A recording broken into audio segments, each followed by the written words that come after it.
me up here. Great. Thank you all so much for having me today. It's a pleasure to be here and to have a chance to talk with all of you. Just a quick note about myself. As was mentioned, I've worked at a lot of different kinds of companies, both B2B and B2C. Xbox, I've been talking to Harvey Lee a little bit from PMA.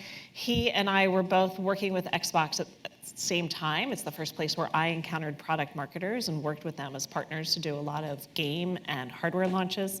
And it's so fun to see a bunch of product marketers from Workday here today. I spent some time working with that company as well.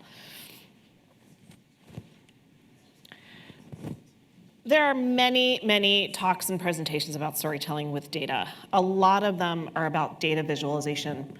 I am not going to talk about that today. I'm not going to tell you how to make a graph that people will understand, or if you should make your numbers blue to make them stand out. I am going to talk to you about being a data detective and finding the data inside your company that can help you create a value story that differentiates your product, that helps you drive strategic alignment, and that helps you drive marketing tactics. And I'm going to do it by giving you a little bit of a case study of how we did it at Omada. And to start, I'm going to take a couple of seconds to tell you about what we do so that you have the context to understand the story. Omada is a program that treats chronic conditions through an app experience. We treat prediabetes, diabetes, hypertension, musculoskeletal conditions, physical therapy for chronic pain, essentially, and behavioral health.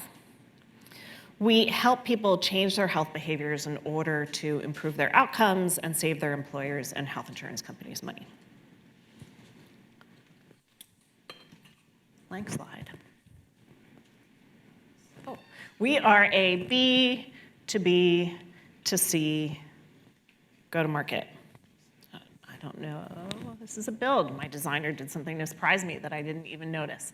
So what that means for us is we have a very, very complicated set of buyer targets and messages that go out in the marketplace. We sell, the simplified version of this is we sell to health insurance companies. We then sell to their customers who are employers. We also sell directly to employers without their health insurance companies involved. And then we go to the employees or to the members of that health insurance program and enroll them in our experience. Our challenge, more fun builds. When I joined Omada, they had gone in a very short time period from being a one-product company to being a five-product company. Omada was known for diabetes prevention. They had taken the CDC's program for diabetes prevention, digitized it, made it accessible online and then through an app, and were treating diabetes prevention patients. They had a vision for being an integrated care company. A lot of people who have one chronic disease typically have multiple chronic diseases, so they wanted to be able to address multiple chronic diseases for folks because you get better outcomes. So in a very short period of time, through both build and acquisition, they added the diabetes, hypertension, MSK, and behavioral health. And I joined Omada through the acquisition of Physera, which was their digital physical therapy company that they bought in the spring of 2022. When I joined, and one of the reasons that I thought the job was going to be so interesting is that they had not figured out how to sell or how to tell a story as a multi-product company. So the job was to figure out, how do you tell a story that makes every single one of these products better because it's an Omada product, which I thought was a really interesting challenge. The job to be done. I pulled this quote from April Dunford. She had done an interview with Richard King. It was posted on the PMA site. And she says that product marketers are responsible for being able to deeply understand and articulate what is different and better and remarkable for your target. I thought it was so interesting yesterday to hear one of the speakers, the VP of product marketing from Logic Monitor, talk about how every product is a commodity product. That's what makes this job so hard and product marketers so special. When I try to figure out a strategy and messaging story, I have a process that I go through. I trust the process. I have never walked through this process where I've investigated the company, the customers, the culture, and the competitors, and not been able to figure out a leverage point where we could talk about what is different and better and remarkable about our product. We went through this with Omada.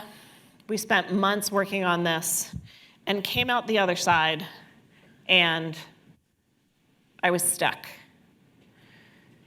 There are a lot of things that are different about our company. We have coaches that are integrated into the process. We treat multiple conditions. We have more experience than anyone in the category. We offer what we call whole person care, integrated care. We're more personalized than everyone else. The problem is that someone took all the words. A copywriter who I was working with and brainstorming with about this as we were trying to figure out where to land our strategy and messaging story, he said this to us: there are no words left. Your competitors, and these are all lines from our competitors' website. I just pulled some content from there to use in telling the story internally when we were working on this. They all use the same words. They say the same things. Even though our products and our experiences work a little bit differently, we have more coaching. They have more automation. We have doctors, they have doctors. We have more educational content, they have more of something else. Even though those differences exist, the words that people use, the way everyone talks about the products in the category sounded exactly the same. There were no new words to talk about what was different about our product. Every product is a commodity product, which makes this job really hard. Wei Li Shao was our president. He and I were talking as we were working through this. I was sort of thinking out loud, trying to work out a solve for this problem with him. And he came back to me and he said, our story has to be anchored in data. Go find the data.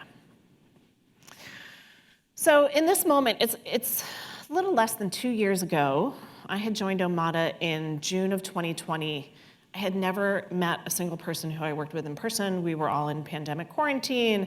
My kids still weren't back in school. I had no idea where to go find the data. I had been at the company for months. I had a small team. No one had thought to introduce me to anyone who owned data inside the company. And I didn't even know where to find them. I started asking around, and I met this guy. Ryan Kwan is the director of data science. And I sat down and said to him, I said, look, Ryan, a lot of digital health companies are pushing towards automation, working to remove the human from the process. What's really interesting about Omada is that we put coaches deep into this process, much more than any of our competitors. It actually makes our product more expensive than our competitors. I need a story that talks about why coaches are important or how we do this differently. What have you got? Is there any data that can help us tell this story? And he said, actually, we've got some interesting stuff. We do a lot of A/B tests in care delivery, in how our coaches interact with members. And we had done a test where we took a whole series of things and automated them. We were trying to get people to interact more with the platform, so we created automated nudges, automated group reminders to track meals, automated mealtime push notification reminders, automated reminders to go weigh in. And we contrasted that with having a coach come in and give you feedback on your meal logs. And what happened is that all that automation drove a lot of engagement in the product. People went in and did stuff, but there was no change in outcomes. Outcomes were the same. But when the coaches went and gave feedback, there was both an increase in activity in the product, and there was also an increase in health outcomes. People lost more weight. What we learned from that experiment is that technology alone doesn't drive outcomes. You need technology and people to drive outcomes. We have evidence that putting people in the process actually drives outcomes and behavior change. So I said, okay, this is amazing. I don't know why we didn't start with this first. Let's dig in. What else have you got? And we sat down to have a number of question and answer sessions, strategy discussions, and I sat down with Ryan and in building this talk, and was asking him, like, why was this incredible data sitting there unused?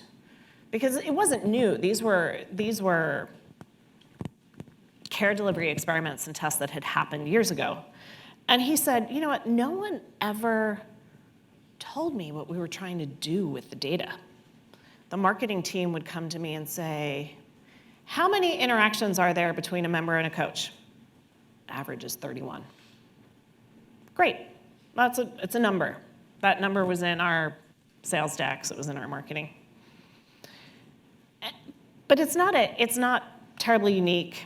It's probably similar for competitors.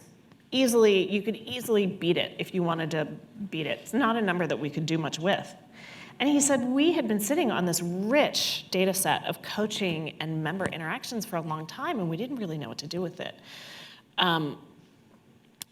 It wasn't until I went in with my team and started telling him, here's the strategic story we're trying to tell. Here's the research we did with buyers and what we're hearing from them. Here's what competitors are saying, and we want to be different than this.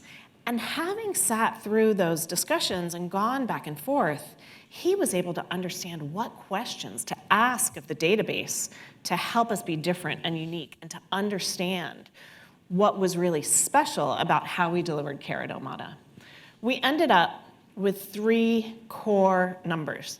The first one is that people who interact with their coach and their care teams in the first week in our program are 94% more likely to achieve outcomes. So if you touch them in the first week and you're able to get people to talk back to you, they are more likely to achieve their outcomes. The second one was this 250% number. People are 250% more likely to achieve their outcomes if they work on a goal with a care team member. If they work on a goal and achieve it on their own, they're 50% more likely to achieve outcomes. But if they engage with their care team in that process, it goes up dramatically. And finally, diabetes members who engage with their care team are 3 times more likely to achieve their weight loss and A1C management goals. What we understood was that it was the relationships with our care team that were making the difference. Trust is the unlock to digital care, and you need relationships with people to create that trust. It doesn't come from an automated nudge. Our data shows that. You don't get the results from an automated nudge. You get activity, but not outcomes. And so what we do, the way we started to talk about ourselves, is that we build these trusted relationships that help people change behavior. That already starts to sound different from the noise in the marketplace, because a lot of the other competitors in the marketplace were trying to tell a story about automation and personalization through data. I'm going to skip this because I want to make sure we get to the end. Little side story about more data and research through a partnership with some folks at Stanford. But ultimately, relationships are linked to lasting behavior change, and this is our story, and some fun builds. Okay, so what did we do with this story? We built a framework for how we deliver care. We call it the Omada Care Approach, unsurprisingly. Starts with relationships. The relationships create a data set. All of our interactions with care teams are in chat.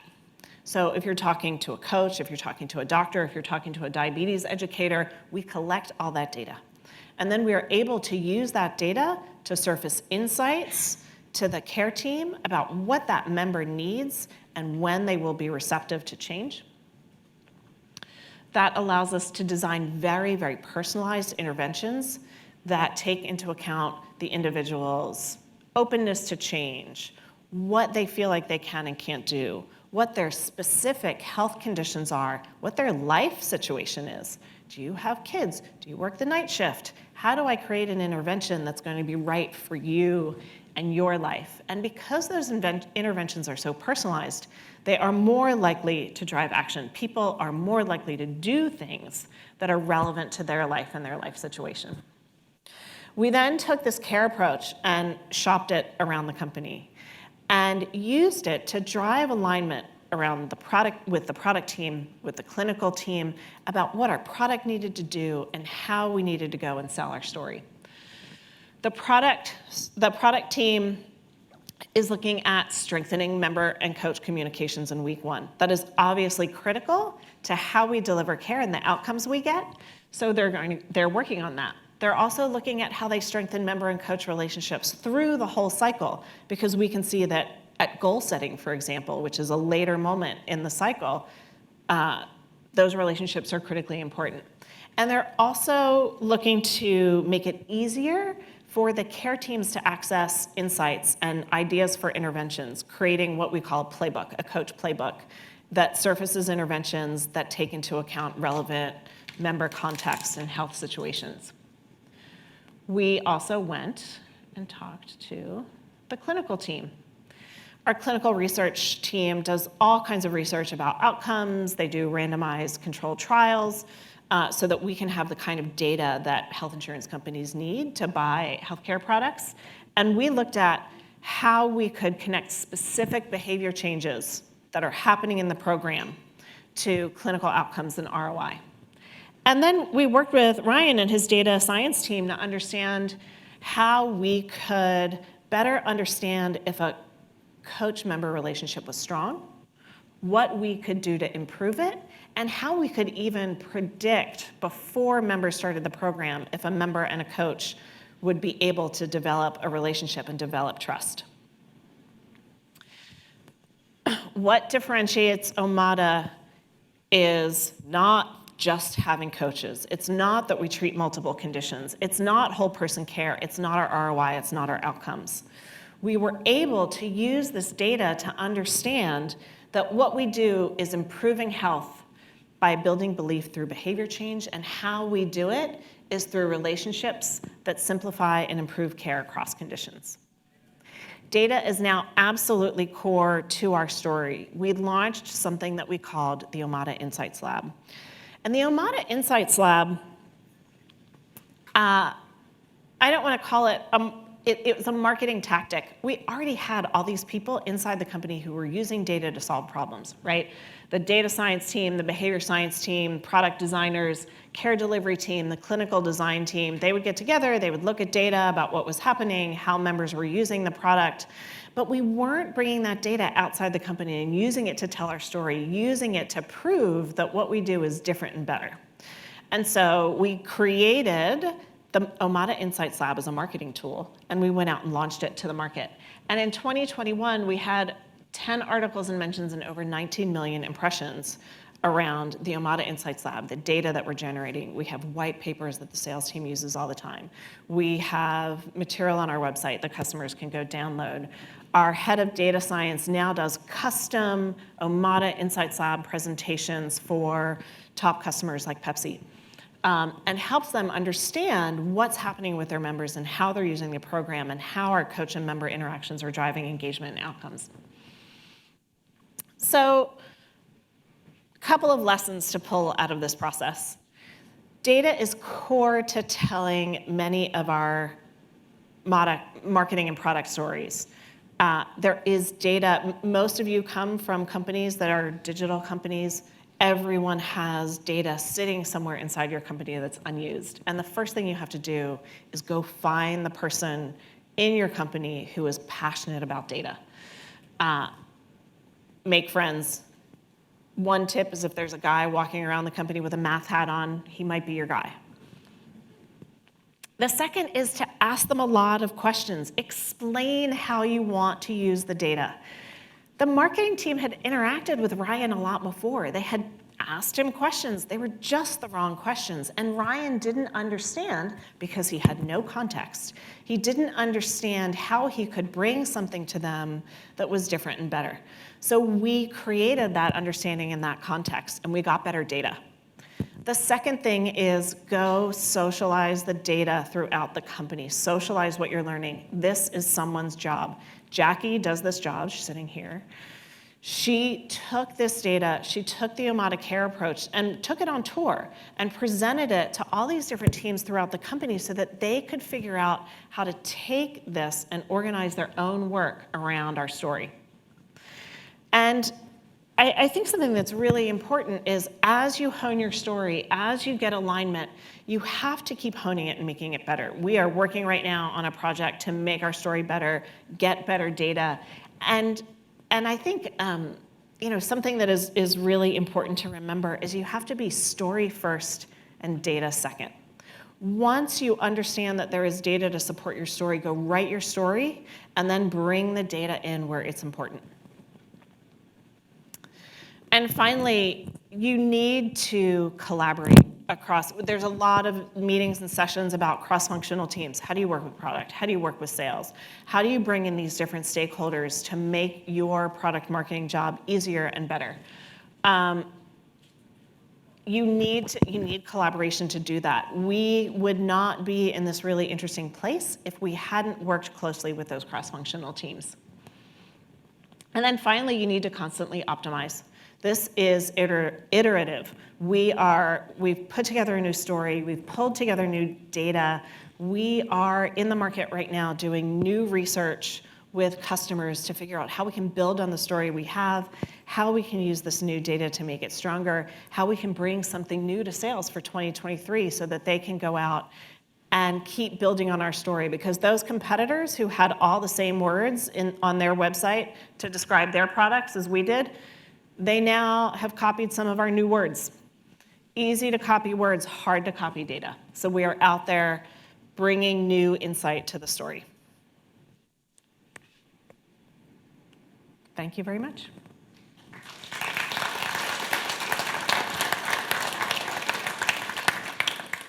Thank you for that. I think Gabrielle actually packed a ton of content into a short amount of time. So we have approximately 10 whole minutes for questions. So I'm excited to see the Slido. But until we get the Slido up, are there any questions in the room? Yes? I'll bring you the mic.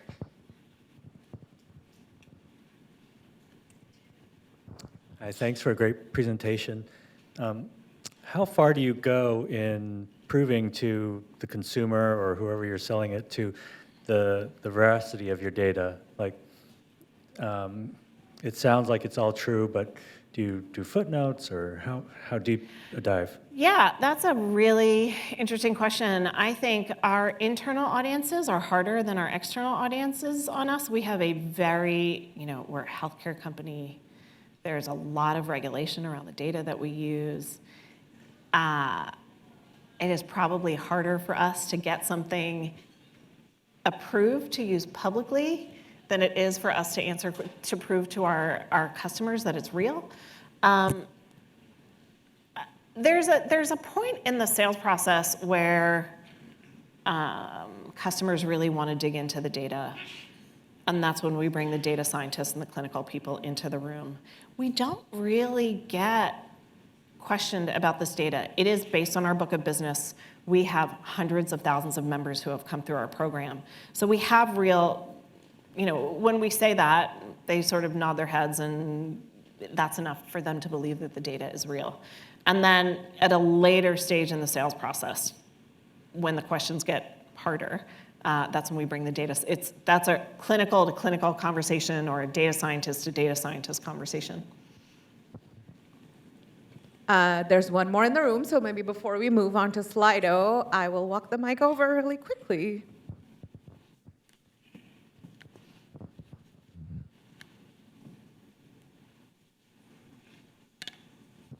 Hi there. I was wondering, how did you overcome your premium pricing position, or what impact did this have on the fact that you were higher priced because it was coaching centric more than the competition? Yeah, that's a great question. We have been able to show that having coaches in our program is worth it. That's an important part of the value story that we tell and how we get our results. We also, during the same time that this was happening, went through a pricing exercise internally, and our pricing is pretty much in line with key competitors. So there's sort of a little bit of both of those things were the solve for the problem. Okay, looks like this question has gotten a lot of upvotes on Slido. So how do you brainstorm questions you want to gather data around? That is such a great story. The questions were really driven by the work that we had done leading up to this point in our positioning exercise. We knew that there were some things that we had done that we do differently as a company, right? Coaches were at the center of this.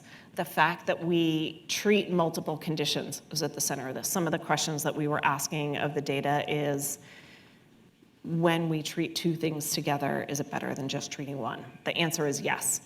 But that, for us, it wasn't the lead story for us, because that is not how all of our customers buy our products. We have a lot of customers that buy a single product. So that was useful, that is useful still when we were doing a multi-product sale.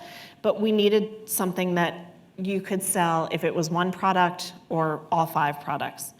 So let me see, it was like coaches, the integration, our story about time. We've been doing this for a long time, so we have a lot of data. The problem with that one was there are competitors in the market who are bigger than us, even though they might be newer, so they have more data. So data quantity wasn't really a selling point for us. But we used that strategy story. This is where you have to be story first and data second. Have an idea of where you want the story to go, and then take each one of those thoughts and pull it through all the way to the end, and then evaluate, does this data do something different for us in the market? Thank you. This question is something actually I'm curious about as well. So you mentioned socializing with cross-functional product owners and stakeholders. So what was like your approach and strategy to that, and how did you make sure your stakeholders found it valuable? I mean, I'm not going to put Jackie on the spot, because that would be mean. Do you want to talk about it, Jackie, or the process of cross-functional selling of the value story? I'll go. You want to go?